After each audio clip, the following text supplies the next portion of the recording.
Assalamu alaikum wa rahmatullahi wa barakatuh. My dear brothers and sisters, I really like to thank you for joining us tonight for the Steps to Financial Freedom seminar or webinar that Helping Hand is hosting. I'm really excited about this, and I'm really thankful for our guests and also our partners, Ilmscape, Ikna Relief, and Wahdy Capital. Recently I was reading some books, and I'm a quote unquote expert, I guess, on finances, right? And that we all think.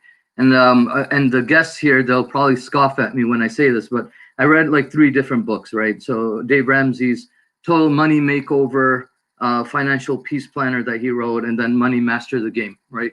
But when I started reading these books, I really started to, look at finance in a different perspective. And then my sons and I, we were watching the Imam Ahmed series, which is about Imam Ahmed, Imam Shafi, and so on, rahmatullah alayh. And it's interesting that how they had sources of passive income set up. And the reason why they did this is so they could teach the deen, and they could, share the religion of Islam with everyone, inshallah. And they were financially independent from them. And so I found these things really interesting, and I really wanted to share this with the Muslim community. So alhamdulillah, I gave like a khutbah about this. I did a few classes, very basic level classes, but I really thought that we should bring in financial experts who can, help us navigate and help us tell what's truth and from the falsehood, because a lot of different, books and things, gimmicks out there tell very differently. But one of the things that I found really interesting was the amount of emphasis that the Quran and Hadith put on, financial independence, you could call it, and how zakat in itself is ordered 82 times in the Quran to give zakat. The word zakah is mentioned several times. Sadaqah is mentioned over and over again. We have the ayah in Surah Al-Ma'arij, ayah number 24, where Allah subhanahu wa ta'ala, he says, وَالَّذِينَ فِي أَمْوَالِهِمْ حَقٌّ مَعْلُومٌ. That when he's talking about the believers in the Quran, one of the characteristics of the believer is one who has a set amount or a portion left for the people, for the rights of others. And they give, 5-10%, whatever. I was really impressed. I was talking to a friend just last week, and he was telling me, mashallah, that he gives 10% of his income in sadaqah every year, mashallah, tabarakallah. So this emphasis is given over and over again. There's a hadith of the Prophet sallallahu alaihi wasallam, which everyone is probably aware of, where he says, al-yadu ulya khayrun min al-yad as-sufla, that the giving hand is better than the one that's taking, pretty much. And so we see this emphasis over and over on in the Quran and Hadith. And so I wanted to, hand it off to Brother Salman Karim to talk a little bit more about this, inshallah, and I'll share an intro of his. So Brother Salman Karim, he is a former Helping Hand intern. He was also a part of the 2017 Youth for Jordan. He's been a volunteer, mashallah, with Helping Hand for several years. He's currently an analyst in an investment banking group at D.A. Davidson in Orange County, California. Prior to joining D.A. Davidson, Salman was a summer analyst at Goldman Sachs.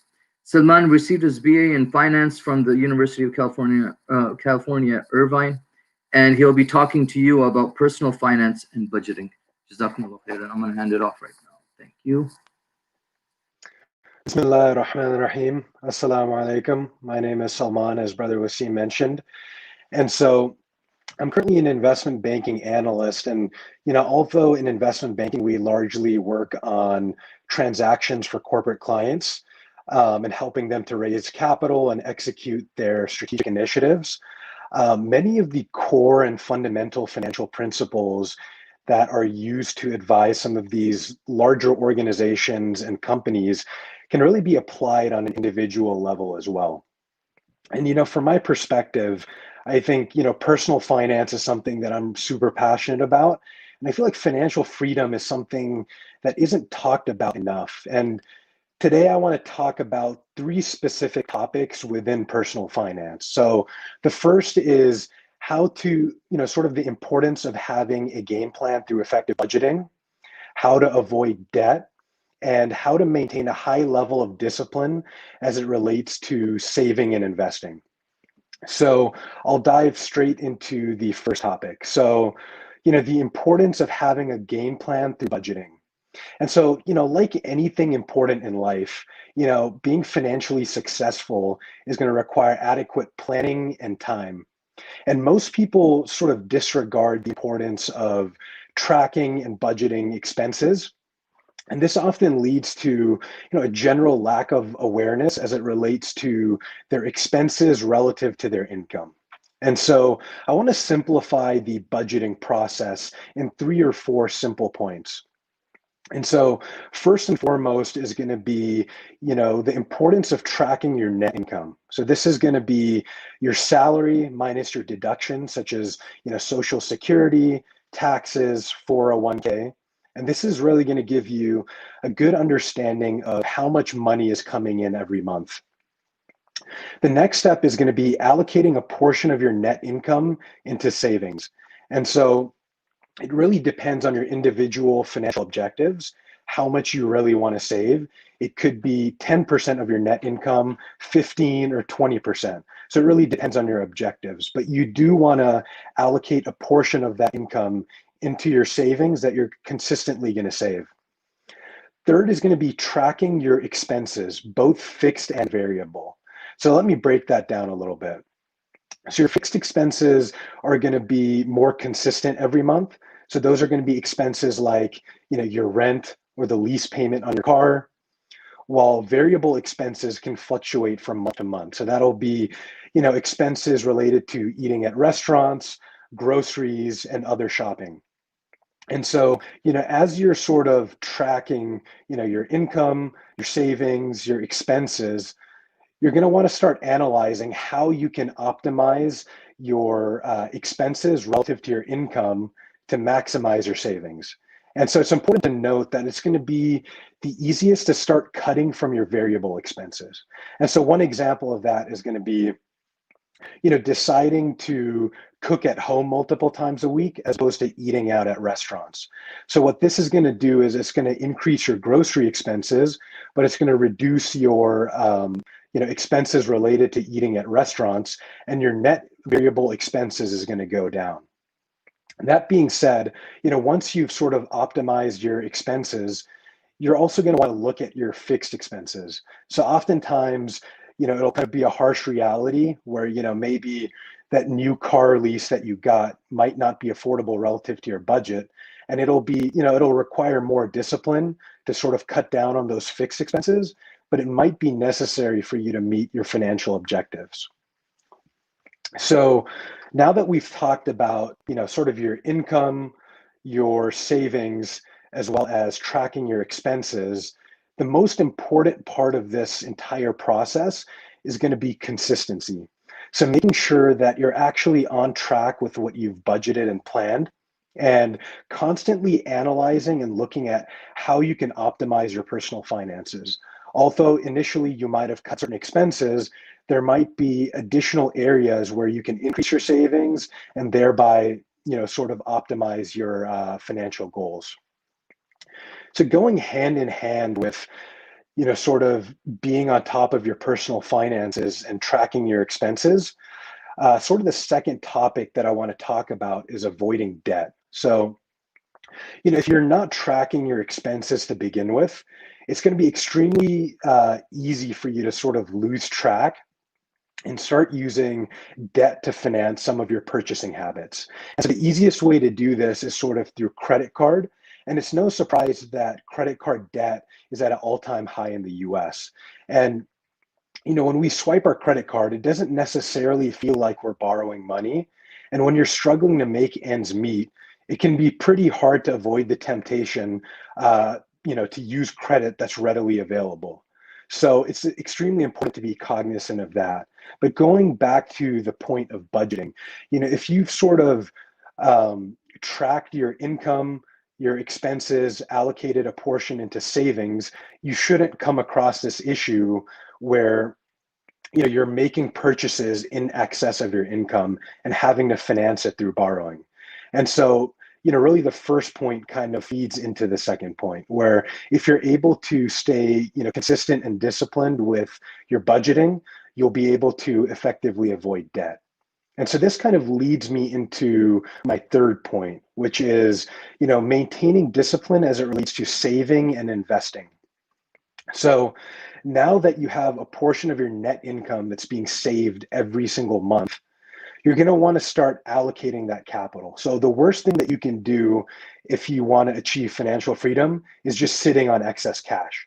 So you're going to want to start investing that into assets that generate strong returns relative to their risk, right? And so to kind of simplify the investing process, what you'll want to do is open a brokerage or retirement account and start constructing a portfolio of investments, and keep a few principles in mind, right? And so for the average investor, will likely, start investing in, stocks, ETFs, and other investments.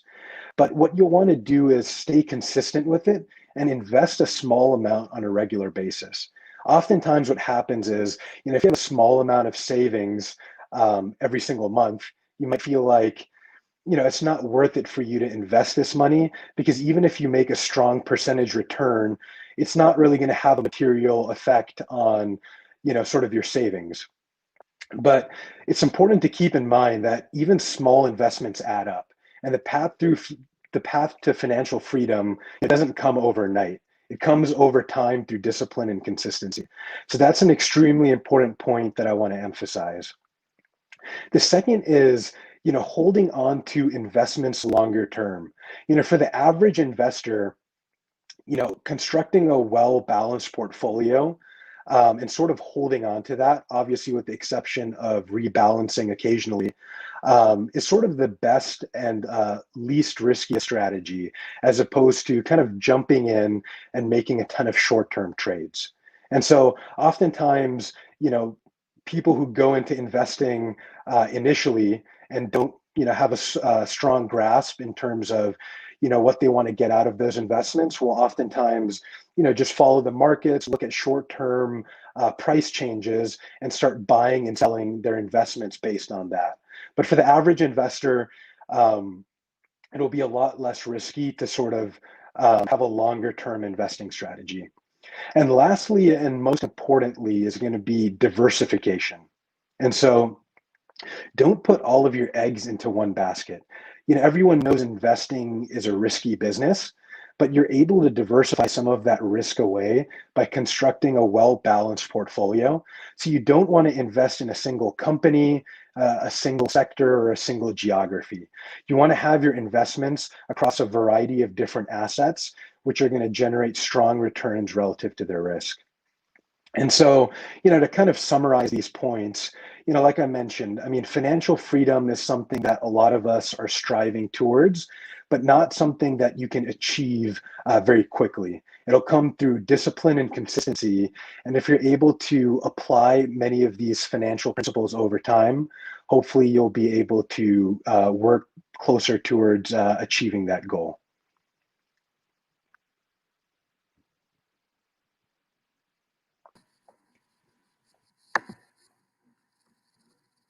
Assalamu alaikum. Thank you so much, Brother Salman, for that input, and it's just amazing. Like I just when you were talking about that, one thing that came to mind was this was several years back, and I was working for an Islamic school at that time, and we had this analyst who came in from, I think it was Amana Mutual Funds or one of the companies, Muslim companies, and he gave a presentation on investing and long term and how I hope or I wish I would have invested back then and, started building a nest egg for myself and my family at that time. But at that time, it was like, there's no point. I really need the money now, but it's sometimes we shoot ourselves in the foot when we don't plan for the future as we should. And so I really appreciate that. And also about the tips on budgeting, especially eating out. So I think that adds up to a lot of money usually for many of us at the end of the month. Next, we have Brother Muhammad Wahdy. He's the CEO of Wahdy Capital. I've known him for several years, alhamdulillah. His mom, actually, that tells you how old I am too, but his mom and I were colleagues, and then his sisters and I were colleagues, alhamdulillah, some years back. And mashallah, he's a wonderful brother from Sacramento, and he's now in San Francisco. And I trust him so much that I actually invested with his company, alhamdulillah. And I'm really, really happy about that with my IRA account with Wahdy Capital. So inshallah, just one other thing is for our, anyone who's here tonight, our viewers tonight, please keep your questions till the end. You could type them up in the chat room, and then we'll have a Q&A session for the last 15 minutes. And also, if I could remind everyone to go to hhrd.org /drop of hope. This project, we're trying to build a water filtration plant in Pakistan. And it's such an amazing project, alhamdulillah, that it's going to help people, about 60,000 people per month, get clean water. And many of you probably have read and heard or watched videos on the crisis in Pakistan, especially with getting clean water, especially in areas like Karachi and Thar and other places where there's a lot of drought. So this is to help those people with clean, drinkable water and make their lives much, much easier. So I'm going to paste the link in a little bit, and here's Brother Muhammad Wahdy.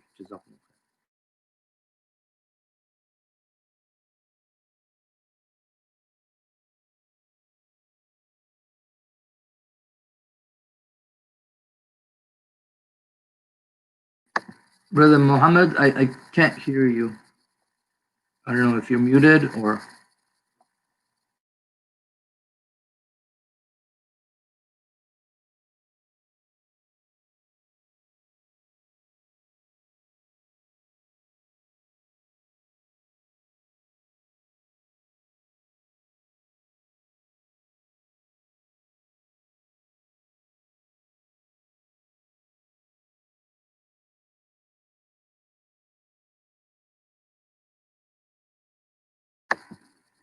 Sorry, I apologize for that. For some reason, we cannot hear you.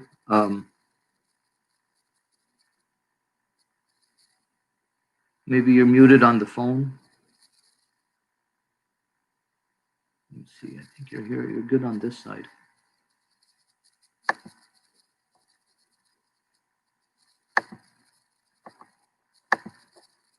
Let me see if I could do anything else.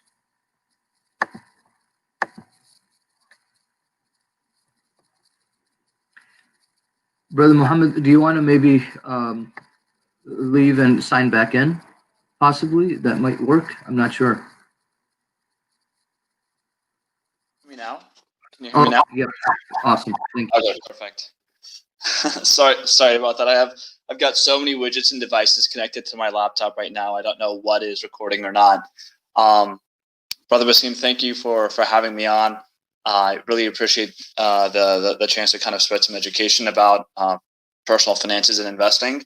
We go way back, so always a pleasure to do this, and especially for such a great cause like for Helping Hands and the kind of projects that they're running. Just a little bit about my background. I too worked in investment banking. I then moved on to the trading side and worked in portfolio management for some of the for a big bank based in San Francisco. After I did that for a couple of years, I then founded my own company, Wahdy Capital, where we pretty much specialize in investing. And so it's kind of a topic that I'm very familiar with and very intimate with. And it's something that I hope to kind of share some tidbits, share some advice on for folks, and also maybe break it down to be a little bit more easy to understand. One thing I do want to say is that I have a presentation for this. What I'm going to do is I'm going to send it to Brother Wasim after this as a PDF, and inshallah, if you're on the mailing list, you'll get it. So if you're not on the mailing list, definitely sign up for the mailing list, because so hopefully some of your questions will be answered just by having this this presentation. So just to kind of get us get us rolling, I think Brother Salman did a great job of providing a broad overview of kind of what goes into budgeting and personal finances.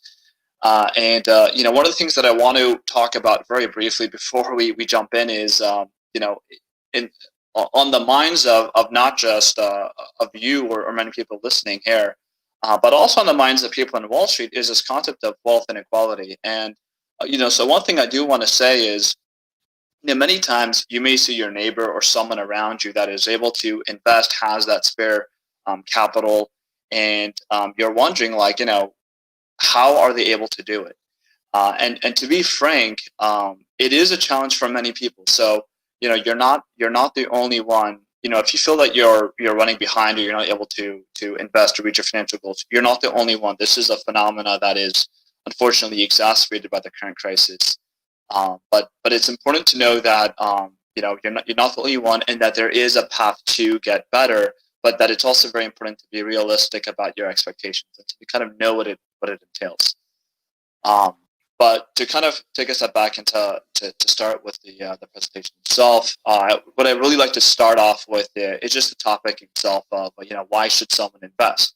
And what it really boils down to is investing helps individuals, families, organizations, and corporations really plan and reach their financial goals, right? So you have to have a financial goal in mind for investing to make sense. Sure, there are people that just have enough money that they just don't know what to do with it, so they invest it. But generally speaking, the way that you should look at investing is as a vehicle to help you reach a goal.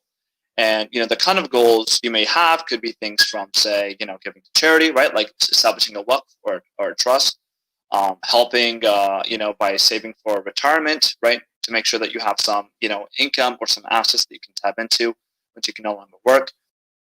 Maybe saving for college, right? Saving for your daughter or your son, or maybe helping a family member, buying a house, funding a masjid, business expansion. So there's a lot of goals and a lot of reasons why investing makes sense, and it's important to understand that tying in a goal to an investment is really useful, because as in the lessons that Brother Salman gave about risk and portfolio diversification, understanding your goal will help you determine what type of investment or what type of portfolio you should have. So it's very important to think of goals and investing as kind of two sides of the same coin. I have a great slide. Unfortunately, we didn't figure out how to display it here, but I've got a great slide that shows what happens if you don't invest. And I've got this great slide that shows the S&P 500, which is a benchmark of large U.S. companies. And it compares it against the dollar index, which is, which is, you could say, the value of the U.S. dollar against a bunch of peer currencies like the euro and the yen and a few other major trading partners. And what you'll notice is that over a 20-year period since 2001, the S&P is up about 176%, and the dollar index is down about 20%.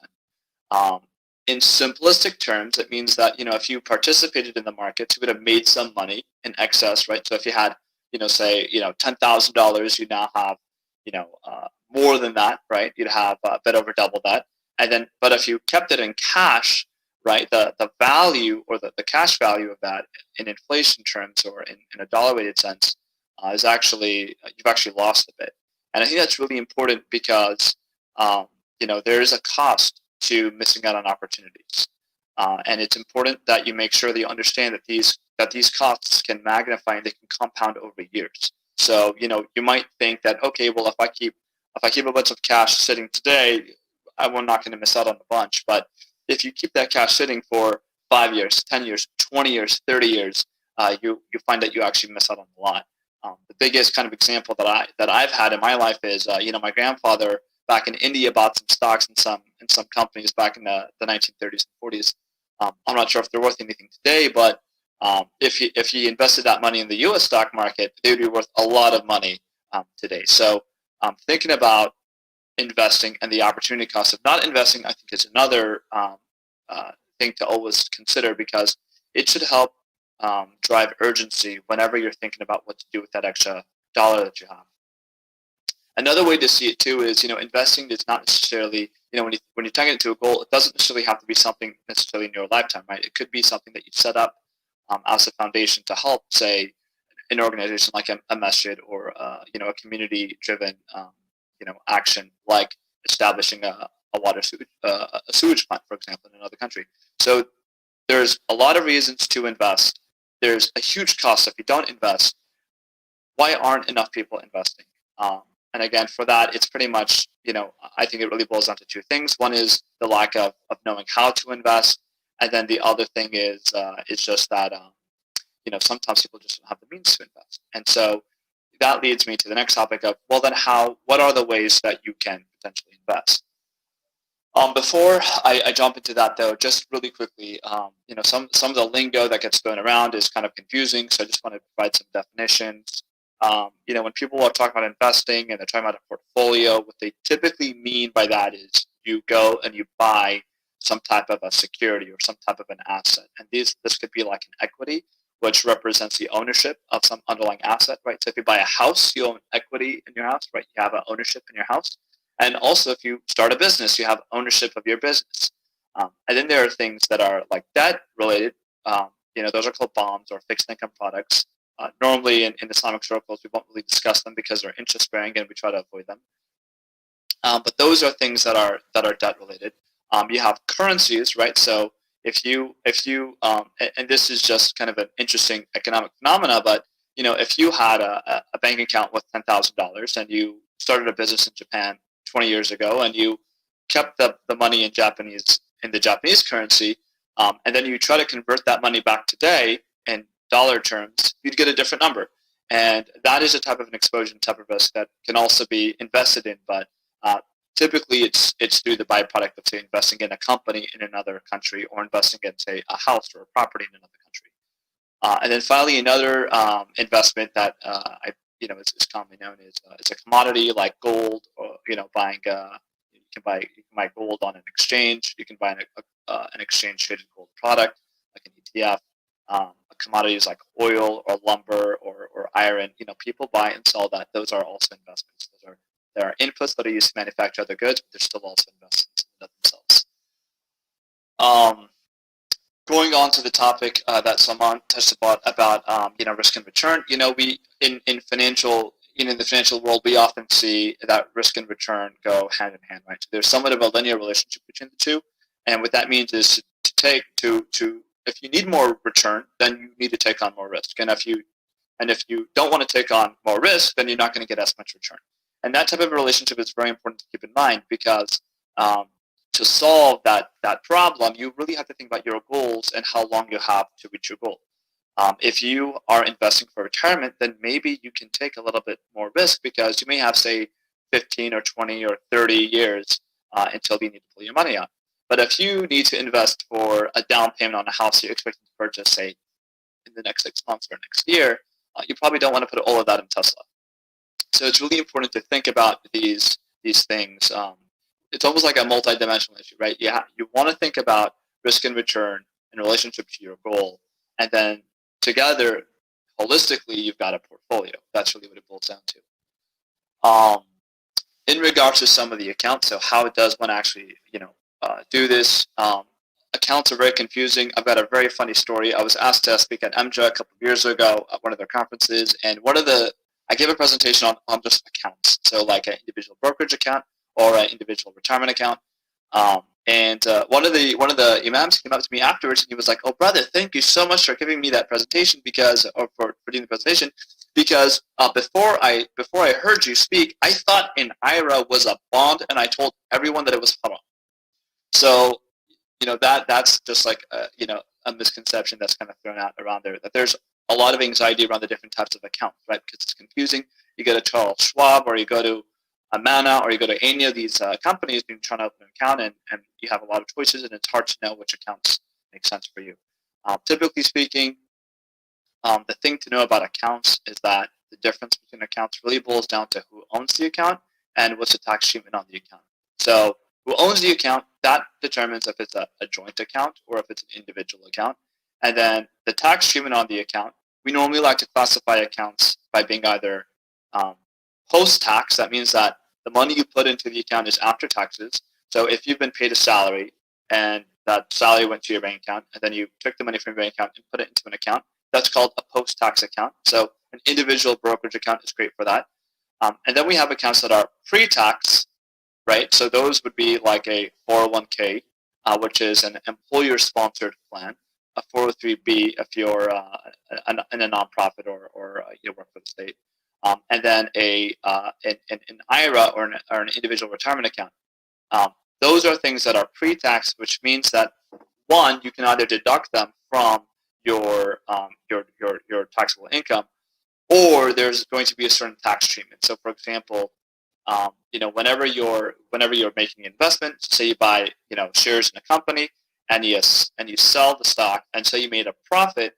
Well, if you made that profit within 1 year, you're going to the profit that you've made is going to be added to your income in that year, and you'll be taxed at your marginal tax rate. For some of you, that might be very high. For some of you, that might be pretty low. But that's still generally going to be higher than a long-term tax rate on capital gains, where if you hold a stock for over 1 year and then sell it, you then pay a much lower rate. So understanding these kind of tax differences can be meaningful. Sometimes it's not that important, depending on your situation. Sometimes it can be very meaningful. But ultimately, it's very important for you to know what these differences are. Luckily, there's a lot of resources online or around that can kind of speak to that. I don't want to kind of go into all the jargon right now because I feel like it's very hard to explain these things without having a table, up here. But just know that that the primary difference between the accounts is not necessarily their access, but it really boils down to who owns the account and what's the tax treatment on the account. And then finally, what kind of options are there for Islamic investors?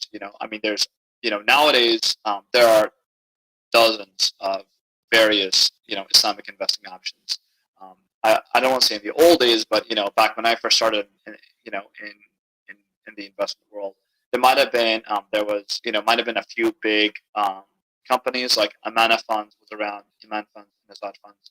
But since then, we've really seen an emergence of a lot of companies that are providing a variety of different services to help investors, and I think that's really great. And I'm definitely a service provider myself, but I think that this is an industry that is so needed because honestly, the way that I see it is that Muslims as community, we could really take advantage of investing for the community and for ourselves. Like the Muslim community, we have a lot of wealth. There's a lot of people that work very hard.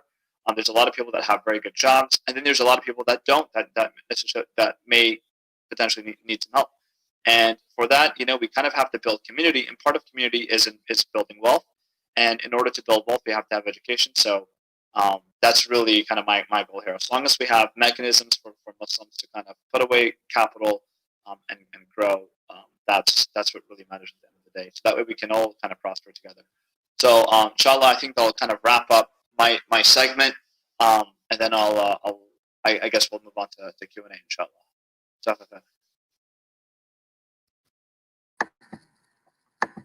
Assalamu alaikum. Thank you. I really, really appreciate that. And we do have some questions coming in. I'm going to add Brother Salman to the screen as well. You guys there?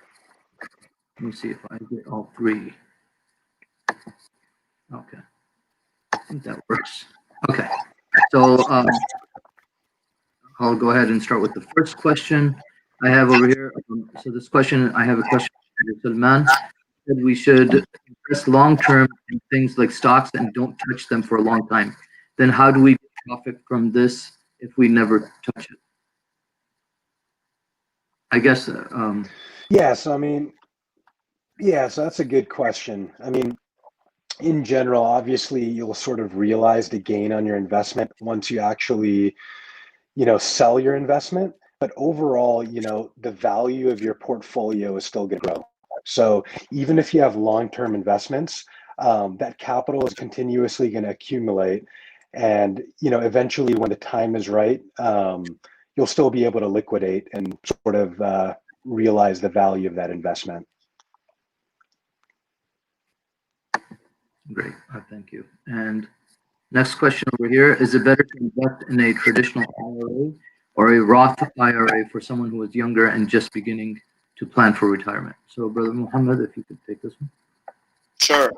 Generally, the difference between a traditional and a Roth IRA is really the tax treatment. So with a Roth you pay taxes today, but then you never pay taxes on the account. So I'm always in favor for taking advantage of the Roth. There's an income limit to taking advantage of the Roth. So you can only do it if you're under a certain income threshold. So if you can do the Roth, do the Roth. I know this is kind of a follow-up on this one, but I know for a Roth IRA, it's I think $6,000 yearly limit that you could invest up to. For the 401k, how much is the limit for that? I believe the limit is 19,500. Yeah. So with a 401k, it's going to be larger because it's employer sponsored. So it's a 401k is kind of like an employer sponsored IRA, if that makes sense. An IRA is like for you to be able to put away some money for yourself. A 401k is like a government subsidied approach to a company providing a pension. So, but the tax treatment is fairly similar. So, the one benefit though with a 401k is that it has much larger contribution amount. So definitely max out that 401k. And how exactly does that work? Like, for example, if someone's making 50,000 and they max out on that with 19,500, and then 6,000 towards their Roth IRA, so it's about $25,500. Does that mean that's not taxed then, and it would be taken off of the 50, or how does that work? So that's a good question. We need to put it through some calculators. I don't I'd want to take a look at how that would impact the taxes at the end of the day. It's always going to be a little tricky.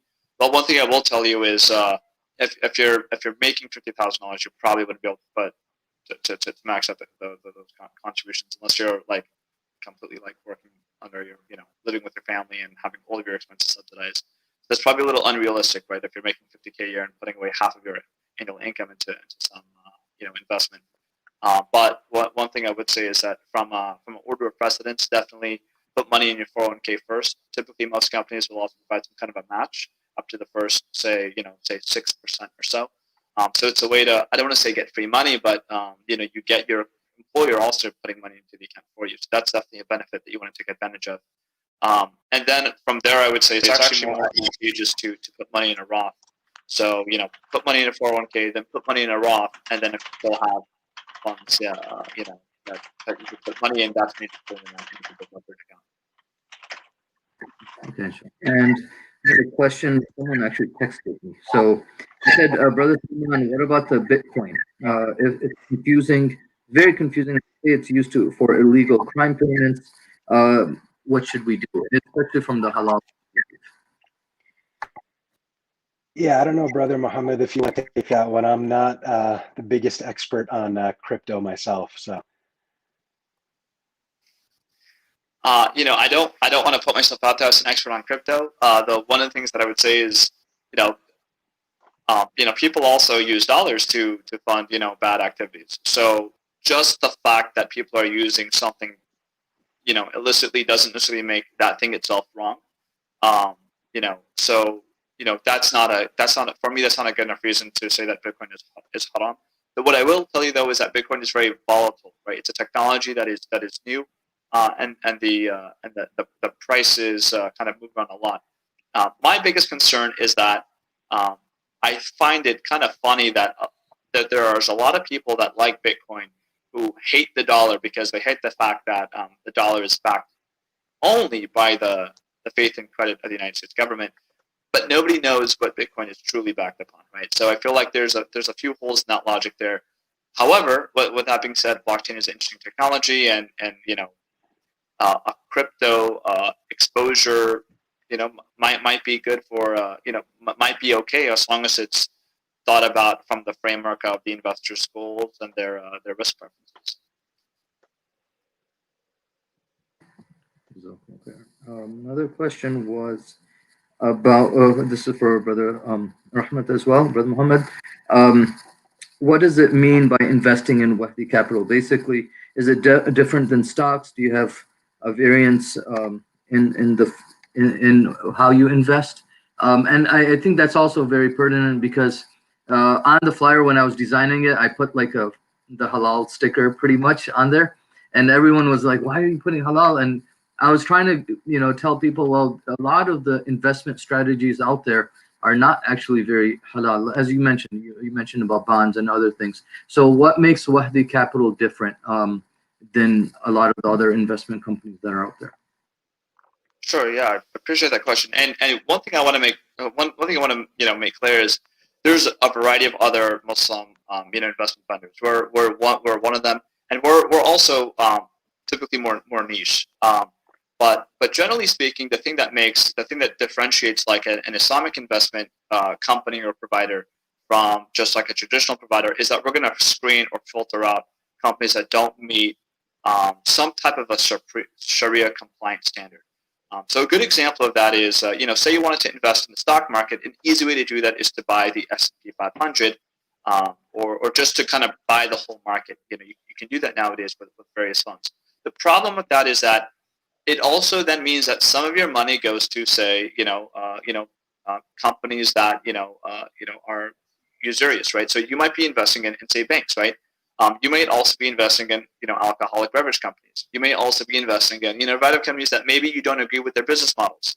So the biggest difference between what any Muslim provider does and what a traditional provider does is we just filter and screen out companies that don't meet our standard of Sharia compliance. Now, every company that provides this type of a service, every kind of Muslim or Islamic investment type of company, has their own variation of what meets those Sharia compliance standards. So our standard is a little different than, say Amana standard, which is going to be a little different than say Wahid standard, which is going to be different from the other companies. And what's important, whenever you're looking at a potential vendor, is to kind of understand what the standards are, determine if you agree or disagree with them, and then also figure out the investment strategy, because that matters as well. Another question we have over here. If I have a 401k from an old employer, is it advisable to convert to an IRA account with one of the Islamic mutual funds?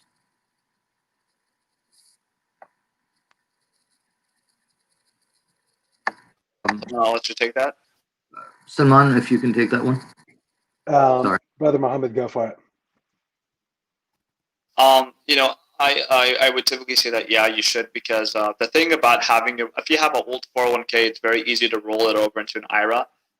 If you're going to do that, though, I would look at a brokerage. I would look at a broker that's probably linked to your bank account, because that's the easiest way. So a good example of this is, if you bank with Chase, just open a brokerage account with Chase, do your rollover to that account, and then from there you can probably buy the Amana fund, right? So eventually you're going to have the same access. The difference is it's just more convenient, because I think a big challenge with a lot of investors is just keeping track of their assets. Like Brother Salman said earlier, keeping track of your net worth is so important, and you can't do that if your accounts are at a bunch of different places.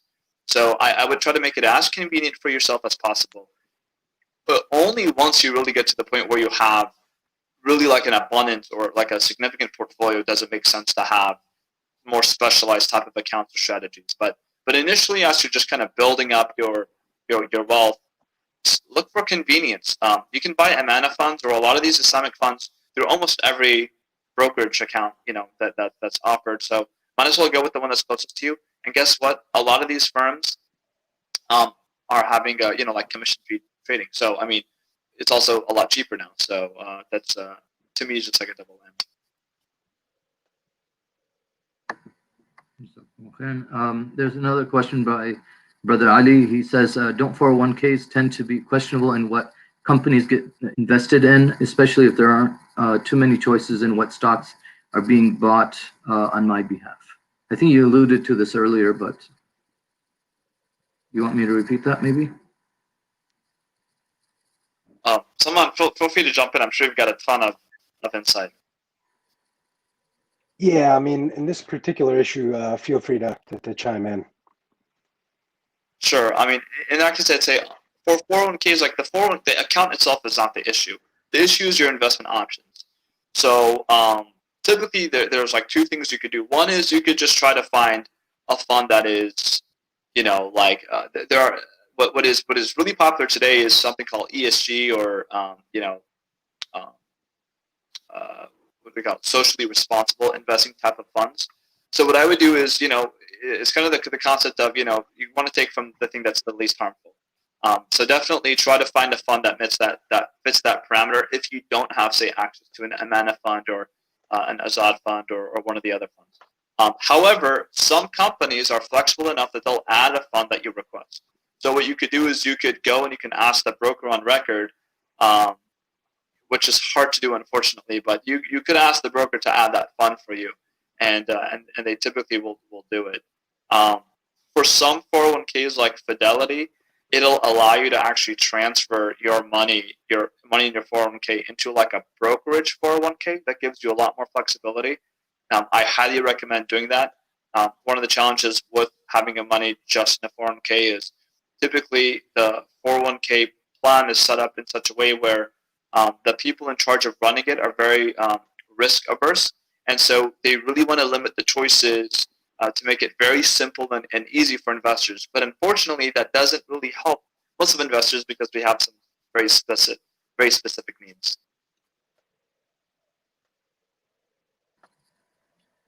Okay. Another question came in for Brother Salman. I have $10,000 of debt, no riba. But do I pay it off as fast as possible in, for example, a year or 2 years and save a little? Or should I take longer, like 2 to 3 years to pay it off and save more? So maybe I should rush to end the debt or invest. So just to clarify, so that debt doesn't have any interest? No interest, so it's non-riba. Gotcha. I think just in general, as a financial principle, I feel like it's probably better to, be more proactive in terms of paying off your debt. That being said, I think, given that it's not interest bearing, I think you could probably budget it as a potential expense in terms of paying it back with the remainder of your expenses. So I think it really comes down to sort of your financial objectives in the short term. But I think, just as a principle, I think it would be better to pay it sooner rather than later. And kind of a follow-up to that, like, for example, when it comes to a mortgage, albeit a halal mortgage, through guidance or one of the Islamic financial companies. But is it usually better to pay that loan or that mortgage off as soon as possible? Or is it better to start investing like in 401ks or IRAs? And I guess, Brother Salman, maybe both of you could chime in on that. Yeah, but Mohammed, do you wanna take a stab at that? So this is where we go back to corporate finance, right? And financial theory. If you have like a halal mortgage or any like a halal debt, for example, what it really boils down to is that it's sustainable. At the end of the day, something like a mortgage that's maybe you have like a 30-year arrangement. There really is, and as long as it really depends on like the expense on that mortgage, right? But if the expense is low, then it does not make sense to pay it off sooner, in my opinion. What you want to do is you want to, like what Brother Salman said, you want to budget for it, but really the cost of capital for that asset is so low that you're almost you can almost benefit by taking your surplus that you would have used to pay down and just invest it, and you'll actually make more money that way. So that's probably what I would do is, if you have, say, a monthly payment of, say, $1,000, and you were thinking about maybe doubling that to do $2,000 a month just to pay down your loan faster. And if this is a 30-year loan, what I would do is I'd put the first 1,000, pay down the mortgage, and then with the next 1,000, I'd put that in an investment account with a 30-year, time horizon, and then I'd see how this thing performs. But I don't want to provide any type of guarantees. Investing is always risky, but the thing is that it really matters. The opportunities that you have in missing those opportunities can be quite substantial. In the long run. That's just my take on it. Brother Salman, if you have something. Yeah, no, I totally agree. I think, from an opportunity cost perspective, as opposed to paying things right away, it could definitely make sense to essentially invest some of that money, make a return on it, and just, sort of continue on a schedule of payments as opposed to, rushing towards paying it up front. So totally agree. Well, one additional thing that I also want to point out here is I think it's, the general like aversion to debt I think is really healthy and it's good for people to have, but it's also important to distinguish the different types of debts that are out there, right? So there are two primary types of debts that you really want to think about. There's an operating debt, and then there's an investment related debt. So if you are taking on a debt because you just can't afford what's going on right now, or say you had to borrow money for say some kind of a an interim challenge where you didn't have the income to cover that, and where you're not expecting kind of a return on that expenditure, then you want to pay that down as fast as possible, because that is kind of like a cost that can really weigh you down. But if this is like an investment, something that will really benefit you in the long run, then there's no need to pay that down faster. And I would say you want to optimize where you're minimizing your operating type of debts and you're maximizing your investment related debts, because that's kind of a more optimal way to see things. I'm not recommending that you go and take on as much debt as possible just because you heard me say this, but what I am saying is it's important to distinguish between the different types of debt that are out there, and to make more of an emphasis to minimize one and maybe less of an emphasis to minimize the other. Okay, really insightful. Really appreciate the answers. And if anyone has any questions, they could put them in the chat box on YouTube or Facebook if you're watching live. I was just actually, I had mentioned Dave Ramsey, and just as like a personal question I had, he talks about 7 baby steps, right? And then he talks, I don't know if you're familiar with this, but he talks about first like saving $1,000, and then he talks about paying off credit card debt, the smallest to most, then having 3 to 6 months of expenses, like an emergency type of fund. And then he talks about, investing 10 to 15% of your household income for retirement, for kids, college fund, and so on. And then, so he calls these baby steps. Do you agree with him, or would you, change the order a little bit?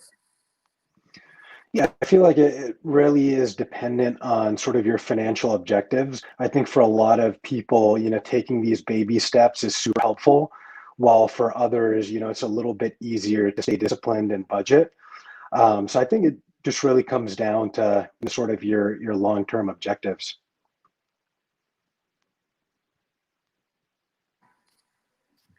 Yeah, I'd say the same. I think it's it's really contextual about your circumstance and situation. I think it's important. It is important though to have goals that you can meet, right? So maybe in your case, it's not hard to save $1,000. Maybe $10,000 should be that first baby step, right? But maybe $1,000 is too much, so maybe you just need to save the first $100. So I think you can kind of play around with the numbers a little, but I think the concept is good. So one of the brothers, he asked 2 questions. He said, first of all, what does ISO stock mean? And that why can't the general public, I guess, get that? I guess I'll stop there and then I'll ask the second question. Do you want to take that one, Brother Mohammed? ISO?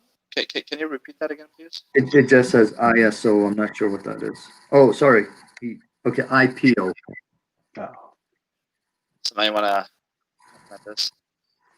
Yeah, sure. So so IPO stands for initial public offering. So that's generally when a corporation is looking to raise capital. They'll issue shares into the public market, and what happens is, for the most part, these shares are going to be allocated towards institutional investors as opposed to retail investors. And so, sort of in my opinion, I think it's a matter of supply and demand. And so it's super tough to get shares, of an IPO. Like, I know there's a lot of buzz around, the Airbnb IPO right now, but it is pretty difficult to kind of get those shares unless you're a pretty high net worth individual. I don't know if you want to add to that, Brother Mohammed. Sure. one like additional dimension I'd add to that is an IPO is the first time that the company sells the shares publicly, right? So what's happening is that in many cases, this company already has shareholders, but they're just private shareholders. And what they're doing is they are exiting at this IPO. And what that means for you is that on an IPO, that's the first time these shares will be traded on a public secondary market. The concept of companies really kind of raising capital through IPOs nowadays is, I'm not sure how real that is considering what's going on in private markets. So by and large, when if you're at your, say, a Charles Schwab, account or just like a normal brokerage account, and you try to hit buy on the IPO date, you could probably buy the stock. It's just a matter of what price you set on the limit order that you provide. It's not really too hard to get the stock because it's now trading in the secondary market. What is hard is buying the stock pre-IPO, because that's where a lot of the gains are made. And for those investors, the shares are sold typically through a private placement. There's some lockup periods and restrictions. You have to be an accredited investor. So those are typically your institutions.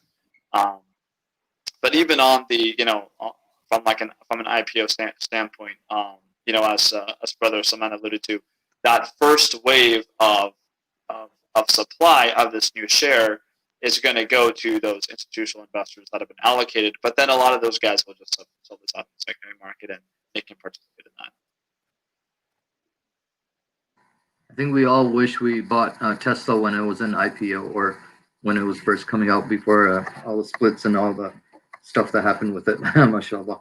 Another question, this is for Brother Salman, and I think this will be the last one for tonight, inshallah. There was something said about sitting on cash savings that it's not good or it's bad. So is it better? He was just saying, or jokingly, he said, don't hide money under the mattress with a baseball bat. Yeah, I mean, it kind of goes back to, the concept that Brother Muhammad kind of alluded to in terms of, opportunity cost and the time value of money. And so because of inflation, the value of money goes down over time. And so, if you're sitting on cash, one, the value of that cash is reducing, and two, in terms of the purchasing power, and two is you're missing out on the opportunity cost. So, you could have invested that capital into a particular investment and made a return. And so, I think for those two reasons, it's pretty important to, essentially invest excess cash with the exception of, a rainy day fund in order to, make real returns on your savings. Okay. With that, inshallah, I'd like to wrap up, and I truly appreciate and you spending time with us. I think it was a really, really beneficial event. I think a lot of people benefited a lot and learned a lot from this, and hope maybe we could continue the discussion for the community, inshallah, for the benefit of the community.